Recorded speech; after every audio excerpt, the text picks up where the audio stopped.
see that. You can't unsee the screaming alien face in the wide shot of this. All right. In the bottom left, we have a Zerg sniper here, one of the best PvZers in the world. He is... JYP!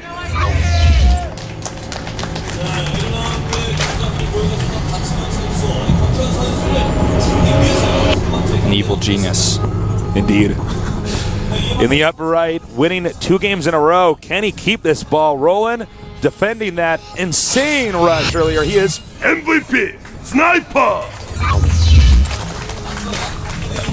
They should let me do the voices, man. I wonder. I should actually ask Gom that.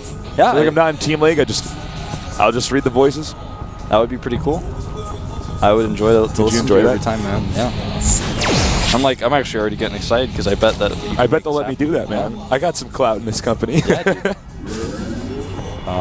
I know the guy who does the voices already, and I bet he wouldn't even be offended if you asked, "Hey, can I do these?"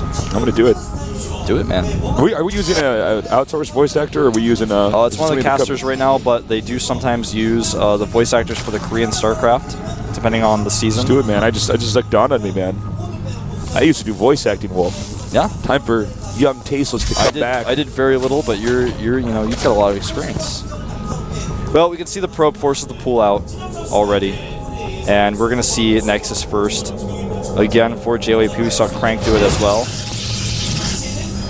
Now he's going to, of course, annoy this drone to no end. And similarly to the last map, it's kind of tough to take a fast third here. It's something you're going to be reluctant to do. And Crank is actually going to stick around. I mean, JYP, yeah, he's going to stick around longer than Crank did. And he's going to really commit to this harass. He even makes the pylon. I don't know about you, but I always make the pylon if I can. I always make the pylon. I just feel like I have so much more control of the game. If I go Nexus first especially, I feel like it's necessary because I'm going to want to use that pylon to delay the Zerglings a little bit, so I feel more comfortable at home. Well, you can get your cannon up later too, because if they run by the pylon with the Zerglings, then it's like, well, those Zerglings better win the game for you. Or the thing is, like, they don't know that you went Nexus first either, so they can't be like, well, skip the pylon and then I'll attack you because the cannon's not up, because they don't know. So he's going to send one link for that reason that may get into the main base. Cannon is just now being started. In fact, I don't think there's any way you can deny that one Zergling, so... No, I don't think so. Back at home, of course, the gases are about to be taken for JYP. He's wanting to check for this third base, and he will not see it. And here comes the Ling. It will get in. No way to deny this unless he makes the gate to block. Oh, too late. I'm surprised by that one. Yeah, that was a little bit weird. He should have actually gone up there, but... I mean, saving the 125 mineral Zergling... he was like, well, I just really don't want to lose this. Think about it. You can get up there and interrupt mining for at least more than 25 minerals. Plus, you can, if you keep this Zerg alive, you can keep it alive long enough to scout what your opponent may be doing, where his pylons are, where you want to come in later for the Overlord. If you can see where the Protoss' pylon is in his main base, because usually he's only going to have one, that means you know exactly where to fly your Overlord in to wait to check for the gates, to check for the Robo. So all that information is very handy. I'm thinking about all this crazy stuff you can do with that Warp Prism strategy, man. Thinking about locations where you could actually drop the probe and make a gateway that would actually wall off an entrance to a location, Yeah. I'm really excited, by the way, about the destructible rock towers, or whatever they're called in Heart of the Swarm, where you kill it and then it becomes destructible rocks, so you can wall off locations. Oh, yeah, yeah. I mean, I talked a lot with our toasts about this when we cast last week about what you can do with that, but I mean, that is going to be amazing. All the things map designers can do with that, and all the things players can do with that, I'm so excited. No, I love stuff like that because, with StarCraft 1, what really kept, besides the beautiful balance of it and stuff, what really kept that game alive was new maps. Yes. With new features. Ramps where certain units could fit and others couldn't. Maps where... there was creep colonies and locations. Different types of walls. It wasn't always rocks. Sometimes you had like a Zelnaga temple as the wall. Right. Sometimes you have a disruption web, like spell that a Courser has in the middle of the map. You can't fight when you're standing in there. And, isolated that Zealot and nice control there. Now, the thing is that. And they didn't actually run out of stuff like that to do in StarCraft 1. They could theoretically still be making new maps with new features and things of the sort, but. Now in StarCraft 2, they're adding so many more features that make it so doable to play that off. So I'm really excited. I mean, for the future of this game, there's so much potential. Stargate Play is coming out for JYP. That's been his tech of choice. The Overlord is going to try to check the main. And look at the Zealot denying the creep so aggressively. He's even going to power down a drone almost. Nope. Nice defense here by our Zerg player. All right, well, that Zealot's death was in vain. The Overlord is trying to scout gates in the main. We'll see nothing. Will not even see the Stargate. In fact, he's going to kill it with the Stalker, so the Void Ray will not be shown. Nice. That's a Dark Stalker, by the way. Look at that. It's a little bit darker than the regular Stalker. Is he? Yeah, man. Yeah, he is. What is that? He's got a Sometimes there's this texture bug where some structures are a little bit darker, or some units. I noticed that, man. I'm like, oh, that's a Dark Stalker. Yeah, man. He's special, man. That guy, that's a very... He hangs out in the mall and goes to Hot Topic and plays DDR all the time. He's got a bunch of bracelets. He hangs out with the other really, really fat stalker. Yeah, man. He's really pale under there, and he's got like a bunch of different bracelets that he wears. Everyone always asks him, why do you wear all those bracelets? And he just says, no, I just like those. But no, you don't really like those. You just think they're cool. Yeah, man. Nobody likes those. He's got the little spikes on his wrist. I'm like, you're not hard, man. Yeah, those actually can't even really hurt anybody, even if you slap them with them. You can go in any mosh pit with those, all right? Those are little plastic things. All right. So the Void Ray's moving out now. Everything for the Zerg is very textbook here. Getting the macro hatch, the lair +1. He's going to start roach speed as soon as that lair is done. He's got a second Evo chamber on the way. He's spotted the Void Ray. Well, the Void Ray has shown himself, and he is going to be totally prepared here. Or herself, Wolf. Are you sure? I think all Void Rays are male. Wow, I think you're just a chauvinistic pig, Wolf. I've never seen a female portrait on one of those. I don't know. I don't know, man. I don't know. The only female... Mothership is clearly... Yeah, the only female unit is the Mothership so far, I believe. What is the Oracle? Is the Oracle... I believe the Oracle is actually a robot. The Observer could be a girl. I don't think so. You have to check into the Observer's skirt. There's no way to know. Well, I mean, it's the same thing as a probe, man. Do probes have genders? Yeah, of course they do. I don't think so. Yeah, they do, Wolf. Like, I guess you could plug one thing into one probe and not another thing into Here's a question. Is C-3PO a man? Yes. No, he's a robot. You immediately think no. You think he's a man. I heard his voice, dude. Maybe he is voiced by a male. Like, Anakin probably programmed his voice himself, but, like, let's be honest, he is a robot. He has no gender. I just said he, though. Oh my God. See? Wow. Oh, my God. Oh, my God. He's going to scout these roaches moving across the map with these Zealots. That's exactly what they're for, potentially to harass, but also to scout movements. And look at this. This is actually a big move out. The Void Ray is already heavily damaged, though. He needs to be very careful with it. A few clean volleys will be taken out. It's out of shields right now. I love when players do this with the Observer and the Void Ray, though, to clean up creep. It's so annoying. The Zerg struggles a lot to deal with that when their Phoenix is out. Last second force field there. So the Lings are going to try to get up here, and JYP is airtight right now. Yeah. How do you deal with this? I mean, this type of Void Ray creep harassment. If you bring your queens out, the Phoenixes with this many, you'll lift them and kill them. You know what's beautiful about this is it punishes these Zergs that they want to get a bunch of queens out, like 4 to 5 to 6 queens, and then push the creep really far out. Well, now you really can't as easily. It's too scary. Yeah. Yeah. Now at this point, he's really trying to commit here, but there's so many sentries, he won't be able to make this work.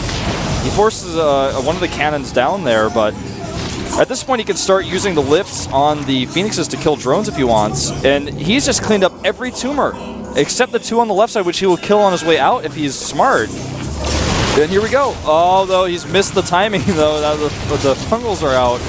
He's going to try to do what he can while he's stationary, getting as many kills. I think JYP just screwed up big time, man. That's a lot of money lost. Yeah, he got very few drones there, but the damage was done.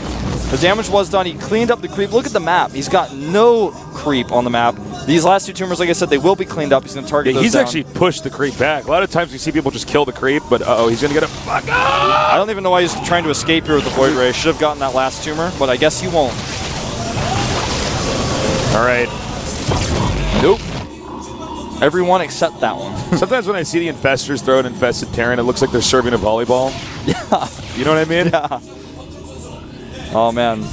That's a really good way to put it. Like, how do they throw it? It just dawned on me there. How do they throw it anyways? They don't. They punt it. Haven't you ever served a volleyball? It's just like that. Yeah, I know how they serve volleyballs, man. But like the Infestor, is he like hitting it with his fist like that, or is he throwing upwards with his back? How does he throw that? I don't know.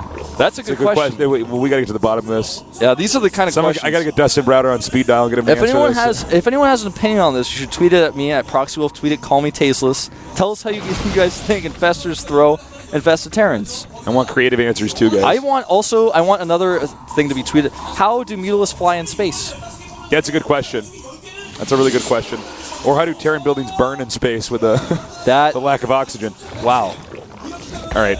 We're pushing the envelope Blizzard's right like now. tearing their hair out. Like, I can't ask these questions. Breaking the suspension of disbelief right now. Greater Spire here. Yeah. I almost feel like this is a defensive play. Well, this is the phase where we have a ton of spines in the Greater Spire. It has to be done on this map. There's no other choice. The main battles are going to be done at the 4th base of the Protoss. That's where the Broodlords are going to hover. We already have the Mothership tech on the way. Fleet Beacon is on its way. And this is the phase of this map that we just always see. This is the only way for a Zerg to win, is to try to outposition his opponent and hope that the Vortexes are not good. Yeah. We will see. I have to say, even though JYP's played really well, I don't feel like Sniper's in a deficit right now. He's just not in the position he ideally would want to be. He would want to have creep all the way to the watchtower. Yeah, but, that's something that JYP has really pushed him into staying back with the amount of creep denial he's done. We hardly ever see it that successful. This probe will successfully check and see that there's no base up here. He's even going to plant a pylon, it looks like, potentially. But I decide not to. Ah! Okay. That's kind of weird. All right. All right, I guess so. All right, so he's moving out now. Do we have a Mothership on the way? It's on the way. It's coming from the natural. Oh, okay. All right. And, I mean, at this point, I'm surprised that JYP's still making probes. Let me check something. He's like not with the point in the game where you make probes. He has 78 probes. Is that too many? I think around 80 is okay. Yeah. If he goes much more than that, it's going to be a mistake. And in fact, as soon as you said that, he cut. He looks like he's sticking at 78. Okay. And it's hard to get your Broodlords in position when you don't have creep spread. It really is. It's going to be really tough for the Zerg to attack this 4th base. And how this game is going to be decided, and how this game is oftentimes decided on this map, is the Mothership gets a Vortex or it doesn't. If the Mothership gets a Vortex, the Zerg loses his army in 2 seconds and the game ends. Mothership messes up its Vortex, loses the Mothership, Protoss loses the game. You need to have a really good arc with your Broodlords here. You cannot have them stacked. Yeah, they cannot be stacked at all. They cannot be close to each other. You have to split them. You're so right. That's something that you see very few Zerg players do 100% correctly, because the AI of the Broodlords makes it very difficult. And the Mothership is almost finished. It's about to pop out here. 7 Broodlords, though, are already morphing and almost finished. This is all going to come down to the timing and the positioning. We have a lot of Banelings out as well, so they may be used inside of the Vortex. Depends on how. And that same Dark Stalker lurking around the watchtower alone. But he wouldn't dance at the party either. He went to the high school dance. No, he didn't stayed talk on to the anybody. side. Yeah. It's okay, because you know what? That Dark Templar grew up to cast StarCraft 2 in Korea and be a baller, so it's fine. Because nothing matters less than prom. I love how you said Doesn't matter less than my prom. Now we have the roaches burrowing over here. And really, what Sniper's doing is he's just trying to keep the Protoss back. He needs to get basically, he has to take the entire top side of the map, which is really hard to do. This is a really open map, which makes it tough for Zergs. JYP is doing such a good job of denying the creep, by the way. He's got observers all over the map. He's just denying at every turn any creep that gets popped out. Trying to catch these Broodlords off guard. He's not sure if there's any support units nearby, so he's not comfortable blinking under there. Dark Shrine is on the way. He's been, none of his Warp Prism harass has really been shut down. He's still got that Warp Prism floating around, so I don't blame him for going, well, I could do a lot more if I had a Dark Shrine. That second Spire is going to allow him to get more and more upgrades. The Mothership has just been hiding, building up energy right now. He won't move out until he's got 200 energy. Now, Neural was researched a long time ago, so he could try to Neural the Mothership. That's something that happens very rarely, but it does happen in competitive play. Like I said, it's all going to come down, and all the Broodlords are stacked. Oh, this is so scary. If he gets that Vortex off, this game will end. And you can see he's trying to... And there it is. That's it. That could very well be it. Now, he needs to get the Archons in there. He has a few Archons. He's positioning his Stalkers really well here, because as soon as the Broodlords come out, there's going to be no support, and all the Stalkers will be able to do their maximum DPS. Infested Terrans going down to try to save them. Actually, you know what? He didn't do quite the right amount of damage. It's been Neuraled. He Neurals the Mothership, and the Cloaked Infested Terrans are doing some damage. He actually has no observer nearby here. Oh, sick. And, I feel like that should not have happened even close to how that happened. He should have actually killed all the Broodlords. He should have put the Archons in the Vortex. Yeah, he botched it a little bit. The Broodlords now remain alive. And the Mothership, man, it is the deciding piece, the deciding chess piece in this matchup on this map. And it looks like he has lost his king because he's going to lose this Nexus. He has, a base at the bottom right. But how much damage is the Protoss army going to be able to do with no Mothership against that many spines? It's going to be almost impossible to recuperate from here. He's got Colossi on the way, but he's not going to have enough of them to ever break through. This is all he's got. That army right there, that's all he's got, man. And he doesn't have any sentries, so he can't actually throw up force fields, so the Banelings will just eventually connect with the Stalkers, so... Yeah, he just blinked away from the High Templar, and he can kill all those Banelings, but they were going to die anyways. Now all the Infests have so much energy. Stalkers trying to get away, but they are fungled. The supply almost double now for Sniper. This is ugly, man. Though, I have to say, though, JYP still has his base at the bottom right, and he still has denied the creep so well. Can I check something on your PC? All right, he actually doesn't know about the main, the other main that JYP has. He knows about the natural, the bottom right one, excuse me. But, I don't know if he can actually stop these Broodlords. Look at the gas count for JYP. He doesn't have enough to really produce the units he needs. He has 3,000 minerals, but no gas. It's at that point in time where he's got 10 Broodlords. That's enough to where they just spit out so many Broodlings that you get surrounded so easily. There's almost no surface area. You can't move. You cannot move, yeah. And I think actually this is probably the best approach here is because the Protoss walled in, he can actually just kind of use it against him. Push his way into the entrance, and it's hard for the Stalkers to get over to the Broodlords because the way the buildings have walled off. So it's kind of ironic that the game starts out with Protoss walling off so he can survive, but at the end, that's actually what's going to kill him in the final few moments of this game. You're right. Zealot drop here in desperation at the top left. He's got 3 Dark Templar active on the map. Right now, he does have a Mothership out here.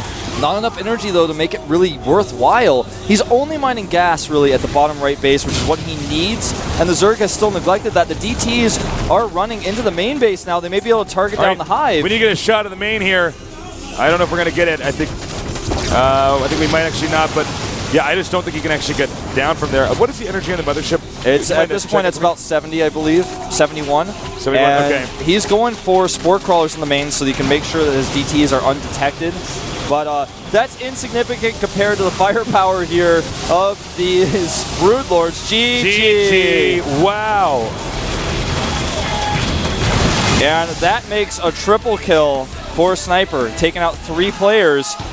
Not exactly saying true to his name. He should be like called Uzi or something, considering how many people he can kill. Yeah, basically in a row. Call him M16, right, guys? Man. I don't know. That was actually like our lamest joke of the day. All right, glad we got that part of the day over with Wolf. By the way, Wolf, happy birthday. Thank you. Happy birthday, Wolf. Sniper's like, by the way, have this old MVP t-shirt. He's like, this is actually a nerd pelt. I skinned a nerd earlier, made a pelt, and now I'm going to give it away. Wow, that's not a party over there. I seriously... Not like the birthday party we're going to have for you tonight, Wolf. I cannot stress enough, guys. I've said my opinion on this before. I'll say it again. I think the Mothership is a broken unit. It's changed this matchup and this map specifically in such a way that the game has to be played one way and one way only, and that Vortex is the game decider. It builds up to this one moment. It's like this kind of this culmination of the entire game where... do you get the Vortex off? Do you get the Vortex off? Are the Broodlords split? Where are your Archons? It was kind of weird that he did not actually have the Broodlord split. But did you get the Neural, but there's Colossi out? Can you even Neural? Is that even reasonable? Is that something you should try to do? In the new builds of Heart of the Swarm, the Mothership does not have cloaking and doesn't have Vortex. It has Stasis, just like StarCraft 1. Now, why is Stasis better than Vortex? It doesn't clump the units into one enclosed space. It stasises them where they can't be attacked, and then you have to micro against them. You can't just throw 2 Archons and kill everything in 2 seconds. I think the fundamental problem with it is the way the properties of the air units, the fact that they can stack together in the air. You can actually have 100 Broodlords stacked on top of each other, guys. Yes. And the Vortex forces that. Stasis does not, so I'm really happy about that. You can't have the supply to do that. God damn it, nerds. Rion is coming out. I think we now know the final two. It's Coca instead, actually. Coca playing a trick. Well, I was going to say, now we know it's Ryung and then MMA, but now we don't know because it could be Coca and then Ryung or Coca and then MMA. Can Sniper look any more apathetic as he's slowly all killing this entire team? Yeah, he really doesn't look too excited. He's like, God, I'm so sick of beating these nerds. He's like, I kind of hoped I could lose. I'm a little bit tired. I want someone else to do the rest of the work for me. Maybe just like I'm going to kill this entire team so Wolf can go home and party because it's his special birthday. Thank you, Tazes. Yeah. I'll dote over you all day, Wolf. We saw a ZVZ already from this guy. He looked weak at certain points, but in the end, he was the egg that could not be cracked. And this time, Coke, I think, is going to play a lot more carefully than Mia did. Coke hasn't really been able to have his splash big performance since the... He's from last year, basically. Yeah, since his scandal with Vyun, he didn't appear for a really long time. He still wasn't able to qualify for Code. We're going to take a 5-minute break, and when we come back, we'll see which one of these guys is going to move forward. Every night.